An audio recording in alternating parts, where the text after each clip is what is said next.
Afrika Borwa.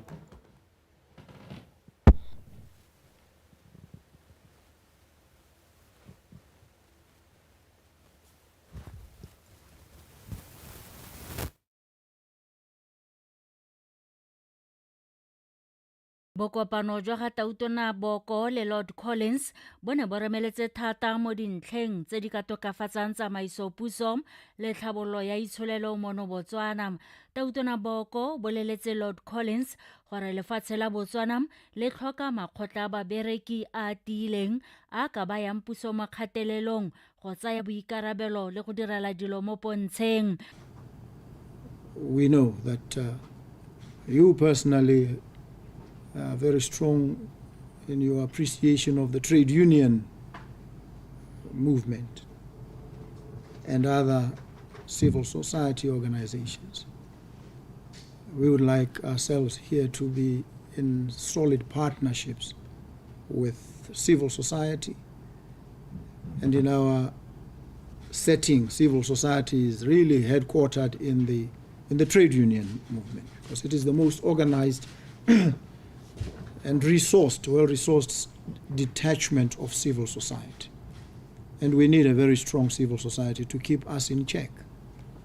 to keep us on the straight and narrow. And so we would appreciate your experiences, sharing with us the path or the paths that you've trodden in relation to your relations with the trade union in your country. And so we appreciate how governments and government institutions sometimes work, where the processes are dilatory. It takes a lot of time, people sitting around the table. We want to take more time out on the field, doing things, transforming. And we trust that there will be a lot of hand-holding from yourselves, partnerships that are durable and meaningful and are mutually beneficial. Go setse go itsege gore letlhoko la ditiro ke kgwetlho mo Botswana le kgaolo ya Afrika ka kakaretso. Lord Collins yo leng tona yo a kametseng ditogamano tsa kgaolo ya Afrika ene o dumela gore lefatshe la Botswana le na le metswedi e mentsi e ka tlhamang mebereko le go tlhabolola itsholelo. One of the things that I have been very keen to focus on when I was at the Food Summit in Kigali was how, in terms of creating jobs, that you look at your industries and strengths and markets and particularly deliver added value, create those conditions, whether it's the extractive industries. And by the way, the G7 verification node for diamonds has been an important platform for that, and I think also creates the conditions for confidence building. Loeto la ga Lord Collins le itebagantse gape le go godisa tirisanyo e ntseng e le teng fa gare ga Botswana le United Kingdom, bogolo jang ka bobedi jo le jone bo ikutlwetse manokonoko a kwelotlase ya itsholelo. Ke Kantse Khumalo, Botswana Television, Gaborone. Ka bekobetsoetso re na le atlametseng ka kgoreletsego ya modumo wa kgaso ya rona mo go simologeng ga dikgantse mekgang e sa tswang go bala ka Kantse Khumalo eo ke tlhalosang ga Tautona Boko re lehatshe leno la Botswana le tlhoka makgotla a setšhaba a tla thusang mo tsamaisong ya puso. Ona bua yalo hana amogela Lord Collins yo tswang kwa UK yo mo letong la malatsi a mabedi mo Botswana le leng gore maikelo a lone ke go nonotsha botsalano ja mahatshe mo mabedi. Tautona ka ile hana hasela Botswana le ka ithuta go le go ntse mo go la United Kingdom ka ga go dirisanyang ka teng le makgotla a pereko go nonotsha bodiredi jwa mono Botswana. Me harsale ho tona mahasasele Dr. Penyo Butale o paketsa mogetsi lekoko leo la parliament ya United Kingdom le le moloetong la semmuso la malatsi a mabedi go itlhalla ka moso lekoko leo le eteletswe pele ke Lord Collins wa Highbury mme maikelo a lone ke go tla go tisa tirisano mmogo ya mahatshe a Botswana le UK tona Botala wa amogetse lekoko le a gatella maitlamo a puso a go tisa tirisano mmogo mo mehameng e tshwanang ya temothuo peeletso kgotetso le botsogo ha kgwatona Butale dikgaba Lord Collins o supile ha puso ya bone e tsepame mo go bereke mmogo le lehatshe la Botswana go godisa itshwelelo ya mahatshe o mabedi ke ka mo ba remeletseng mo godiseng papadisano le go tlhamela bana ditiro mo mehameng ya konokono ya itsholelo me a re tswela motho tona advocate Dumaboko go kgothadisa matona a puso go ithuta melao le ditsamaiso tsa go busa ka tsela e lolameng e bile ya mogalesegang o buile se ka thutopuisano ya matona a mašwa go tlhomya mo pusong a re seo se tla ba thusa go ikgapa mo go tse dintsi tse di sa siamang thutopuisano e ya malatsi mabedi e rulagantswe ka maikaelelo a go naya matona go ba tlhatlhella ditsamaiso tsa puso jaaka ba simolotse tiro ya bone ya go etella pele makana a puso ka go harologana. You need to know,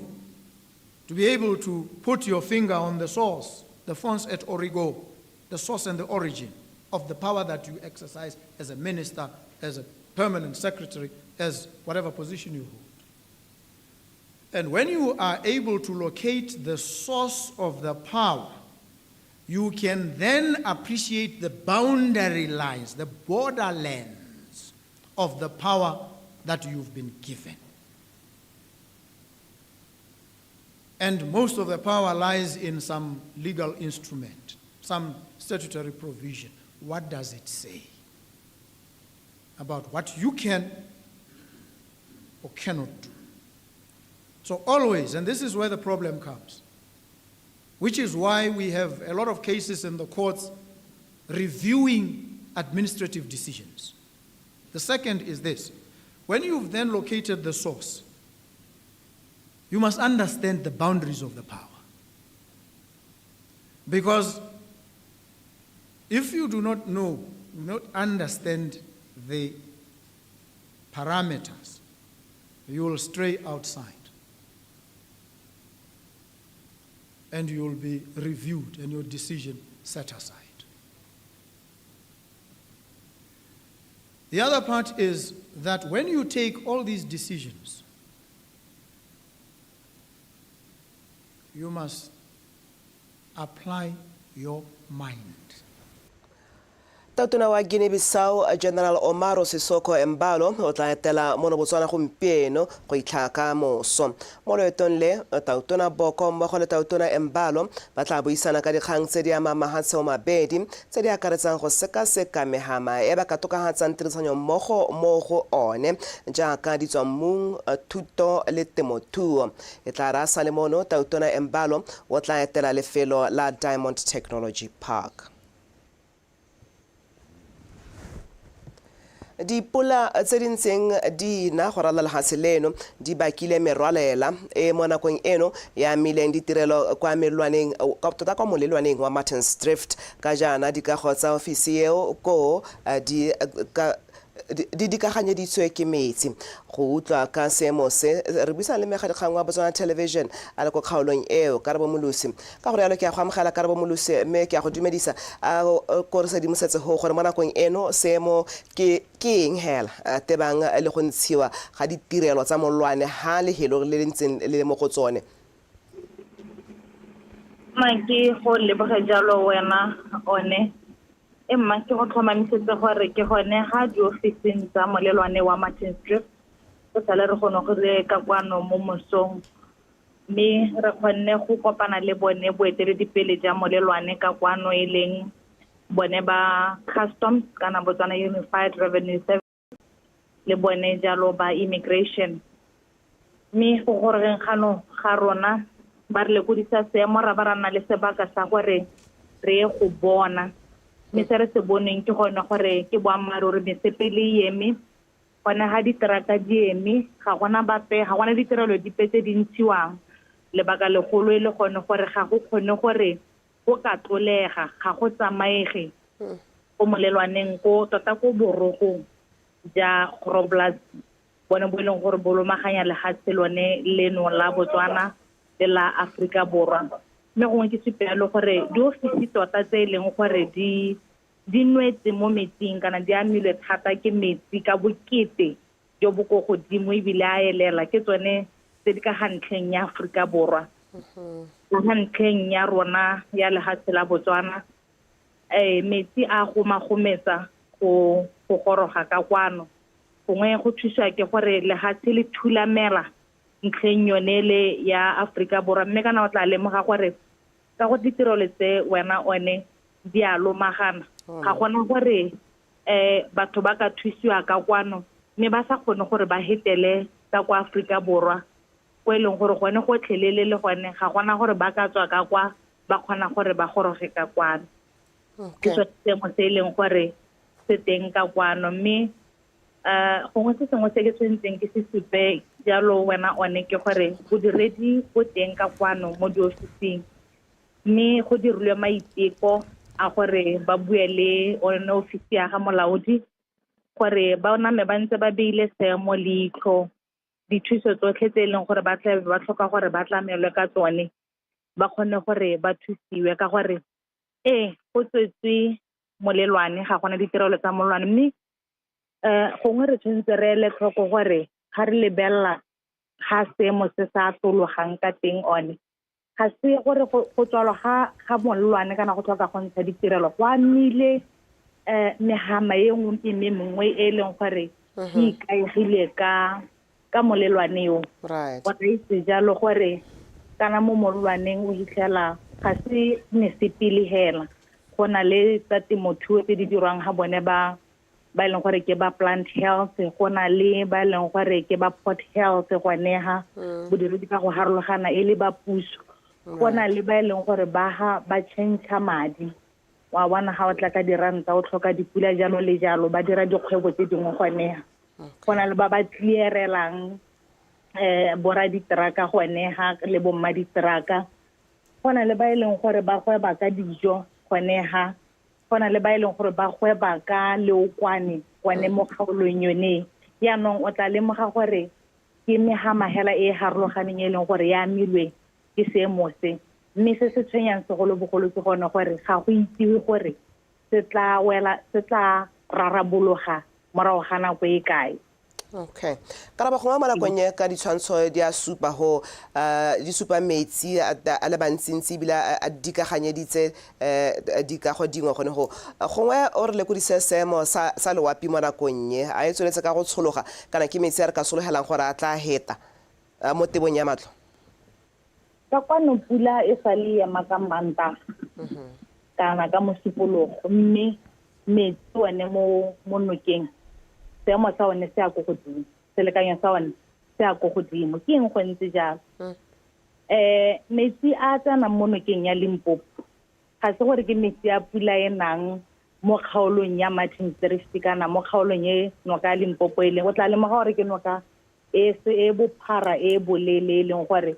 e tshelwa ebile gape na le matangwana a e leng gore ba mo dipolaseng ga nako e ntse jaana kana re share le lehatshe la Aforika Borwa tiriso ya yone so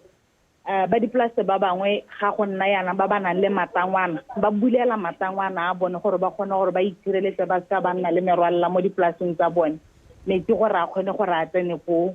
nokeng ke sone se go dumelwang gore se ka tswa se oketsa bokete ja metsi le gore gape le ha ena go ntlheng tse dingwe e segela mo Martins Drift metsi ale a tla tsamaya le noka jalo yaanong tota hela ka bokhutshwane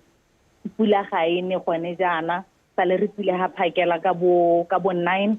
loapi go letsatsi mme ha re itse gore tla re ha ntse go tsamaya mo maitseboeng go nne jang okay ka batla ke go leboga gone ha re tla tswa re ntse re go tlhola ka go gore go ntse go tsweletse ka tselentseng jang ra amale dintlha tse dingwe tsa bopabalesego jalo mme mo nakong ye ke go lebogile karabo ke a leboga wena motho re tswela dikgang tse re ne re buisana yalo le Karabo Molusi a le ka ko Martins Drift a tlhalosa yalo ha molelwane o tswetswe ka ntlha ya merwalela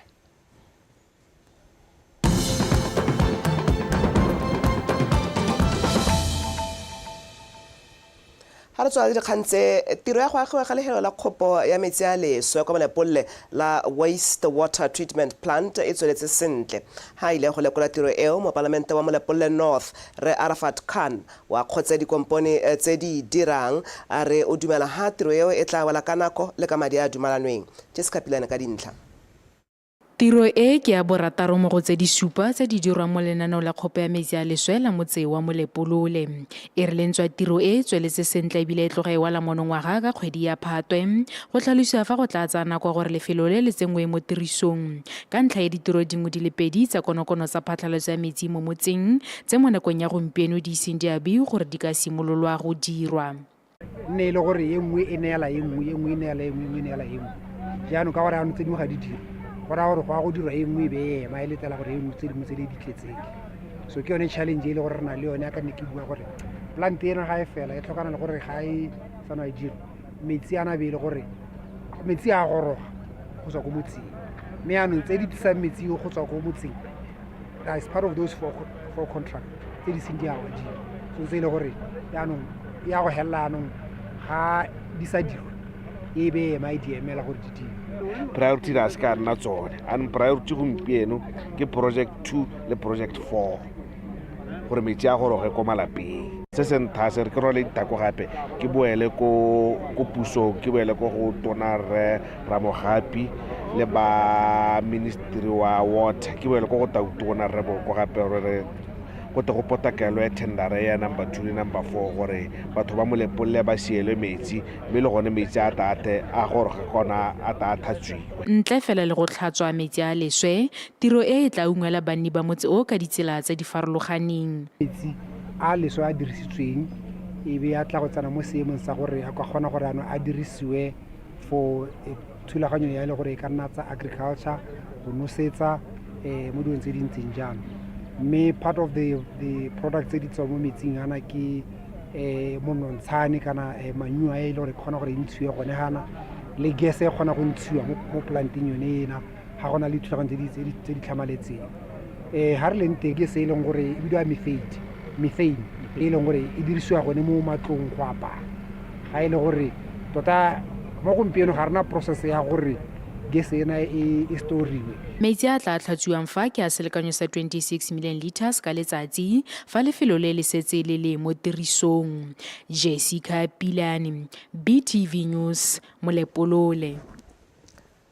Go duelela kgotsa go kopa teseletso ya go bapala phane go rwalla dikgong le go kgetla bojang e tla nna selo sa maloba se se bile ke mopalamente wa kgaolo ya Natagweta yo e bileng le mothusa tona wa botsogo re Lawrence Okeditsa a le kwa Mosetsi a re ditiro tsa go nna jalo ke dingwe tse Batswana ba itsetsang ka tsone ka jalo go ba lopa madi go ama itshulelo ya bone hela thata Theri Makgweng. Go bapala phane go kgetha bojang le go rwalela dikgong go di rekisa ke dingwe ditiro tse Batswana bangwe ba tswang kgakala ba itsetsa ka tsone mme ne ya re mo dingwageng di sekae tse di sa tswang go feta gatiwa ka molao wa gore jaanong ba tshwanetse go duelela go dira jalo dituelo tseo di ne di kgoba bangwe ba bone marapo ka jaana ditiro tseo di sa ba tsenyetse madi a mantsi le fa go ntse jalo puso e tla dira diphetogo tsa gore go se ka ga duelwa gore batho ba mofuta o ba kgone go itshetsa ba di ba go lobuti bo mabokane ba tshela ka go bapala phane ba tshela ga gongwe ka go kgetha bojang ba bangwe ba tshela ka go rema dikgomo mme dilo tse go ne go setse go twe batho ba di duelele jaanong re be re re ha re tsena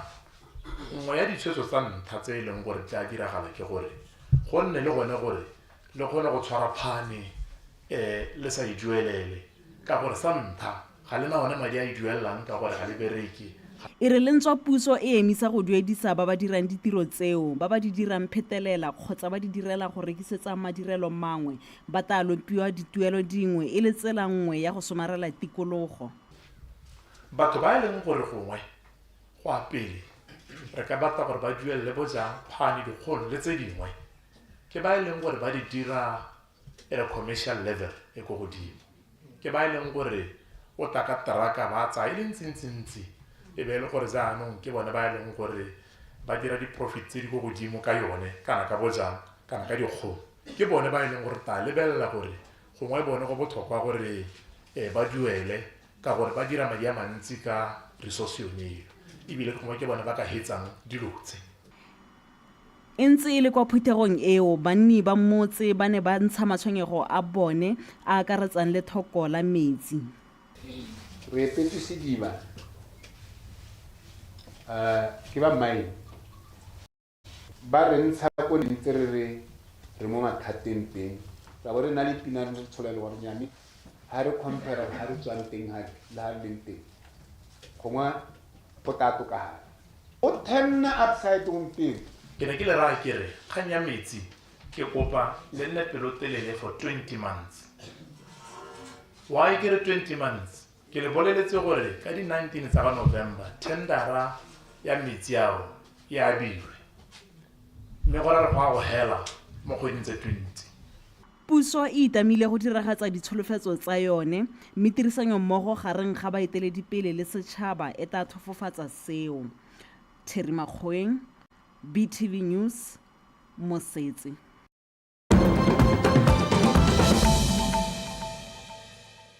mo go tsamaya sa sele badiri ba namolo ba dira gotlhe gona mola makgolokgolo a baepi ba ba seng ka molaong ba ba kaeletsweng mo teng ga mokoti wa Gauta o sa tlholeng o le mo tirisong kwa Buffelsfontein kwa Johane mme motho etso ditshwantsho tse di talatelang di ka nna tsa go mo sa bangwe maikutlo. Mo sebakeng se go setse go ntshitswe ditopo di le 40 le bone le go halotsa ba le 37 ba ba tshelang. mme ka gore motho wa gaetsho ke di ba khutlo ke Stella Tumapatane ka tsa metshameko.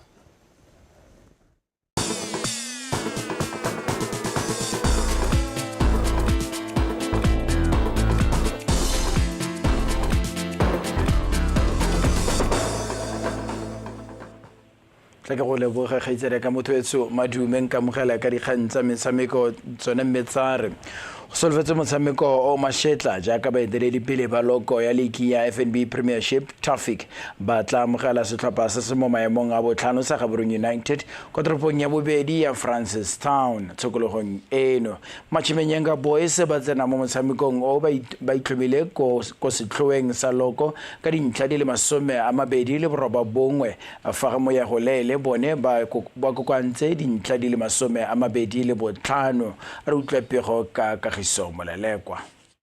Setlhopha sa Traffic se se goroga mo motshamekong o ne go tsolisiwa maloba nateng le ba le netetse metsi se fentse e roba bongwe sa sameka maleka a le mabedi le tategelo di le pedi go tswa mo motshamekong e le 13. Machimenyenga ka fa tlase ga bokatisi jaaka Elias Chinyembe ba nutse dino le 24 go feta go setlhopha se nutse dino tse dintsi go tla go tsena mo nakong eno. Mo motshamekong wa bona bofelo wa league ka mafelo a beke a fitileng setlhopha seo sa ko toropong ya Francistown samekile maleka le fela setlhopha le basireletsi ba league Johnny Galaxy. Operations went very well. We did our technical training on Monday. The emphasis was more on crossing and finishing just for 30 minutes. Then Tuesday morning we did our tactical training where we worked on how we want to attack and defend against the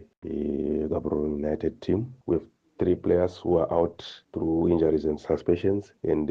this will give other players who did not get a chance to play against Galaxy an opportunity to start the game in tomorrow's game. And trust me, we are going to give as much as we get against a strong Gaborone United side. Mo letlhakore le lengwe setlhopha sa Gaborone United se se tswang go gabala le mokatisi Pontsho mo le sa BDF 11 ka mathatso mo metshamekong e le 13 e se tshamekileng se fentse e supa se tshameka maleka a le 4 mme se latlhegetswe ke le mebedi moya go lele ba dutse le 23 mme ba fapangwa ke le 10. The team is ready. We played BDF 11 on Saturday. Then on Sunday we kicked off our preparations for game ya Kamoso against the fact that we lost our head coach Pontsho Moloi. Ha ra letlela gore seo se distract batshameki ka se boeteledipele ba setlhopha bone ba addressa batshameki ka gona ka Sunday, and the boys are focused. We know botlhokwa ba motshameko wa letsatsi la kamoso against Traffic e le gore ko godimo kgaloko mo nakong ya gompieno. We have a full squad, no injuries. We are looking forward to the game, and I believe gore ya go nna motshameko wa go kgatlhisa leitlho go ka leba. Re itse botlhokwa ba go fenya motshameko ka gore go tlabe go ntse gore a tumetse le sona gaufi le sona setlhopha sa Traffic. mo metshamekong e le meraro bodi jo bo kopane Gaborone United e fentse e le mebedi mme Traffic e fenya o le mongwe fela. Motshameko o solofetse go simolola ka nako ya bone mo tshokologong kwa lebala la Council Francis Town. Kagiso Molele kwa TV Sport Gaborone. Molwane wa botegeniki kwa lekgotleng la Botswana Basketball Association Tinus Moyo a re ba tshwanelwa ke go bereka ka natla go fa ditlhopha tsa bone tlhotlhoetso ya go godisa motshameko o go tswa ko moding. A re go emisiwa ga metshameko ya dikolo ke gore school sports ke lenaneo le le baamileng fela thata. A re utlwe Kgomotso Sefako ka pego. Mo nakong ya gompieno lekgotla leo le na le mafelo a ithutelo a motshameko a le kwa tlase ga lesome mo bontsi jwa one a le mo kgaolong ya Gaborone ga mmogo le dithopa tse dikgolwane ka bontsi le tsone le mo toropong ya Gaborone. I don't want to lie to you that for now it is true. You find that we have in Gaborone alone we have about 15 teams, 15 basketball teams that are here. And in Gaborone alone, we have 6 female teams, and the rest of the country we don't have teams. So that's something that we really want to look at and work on and make sure that we reach to other regions of the country. And also you find that in Gaborone we have bontsi jwa dithopa tsa rona tsa bomme le tsa borre di mo Gaborone mme kwa dikgaolong tse dingwe ga gona dithopa ke ka mo re tlhokang le ka go isa motshameko ko dikgaolong tse dingwe. Re batla gape gore tetsa le dithopa tsa ithutong tsa motshameko go tswa ko moding go godisa motshameko. We also have another academy in Pique. So we need to encourage more academies. I think that's the way to go. As long as we don't have school sports, so we need to push academies. A re ntse ba na le dikgwetlho tse ba kopana le tsone ba tsweletse sente ka maduo a simolotse go itshupa. It's not bad. We are getting there. We competed in Ghana last year. We came fourth at the maduo a supa gore motshameko o ntse wa gola ka gore kwa dikgaisong tse ditona re kgona go lepalepana le mafatshe a mangwe a matona re bo re tswa ka maduo a botoka ka bonya ra gore go kwa re batang teng. The team did very, very well. You could see with the margins that we were losing to that. It was just those were small margins, and I think we're now there. Moyo a re ba thoka thotloetso ya bana le seabe ka go farologana gore motshameko o gole go feta jaaka mo nakong eno. Kgomotso Sefako, BTV Sport, Gaborone. Morara Kgomotso Sefako a re tlisa go bokhutlong jwa dikgang tsa rona tsa tshokologong eno wetso ka jana le kana go tsotlhe ikanya rona.